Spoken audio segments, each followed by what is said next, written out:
सह्याद्रीच्या पवित्र मातीत उभ्या असणाऱ्या शिवस्वराज्याचा एक कणखर शिलेदार.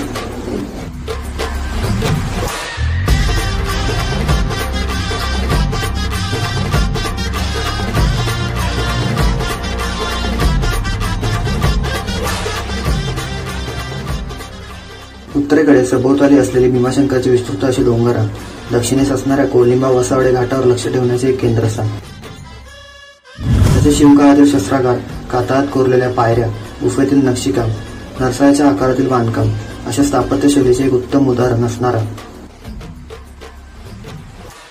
तसेच मराठे आणि प्रामाणिकपणा असे सर्वश्रुत असणारे समीकरण, पण त्याच प्रामाणिकपणाची आड झालेली फितुरी, मराठ्यांचे सांडलेले रक्त आणि त्याच रक्ताने पावन झालेली भूमी अशा रक्तरंजित इतिहासाची साक्ष देणारा हा किल्ला म्हणजे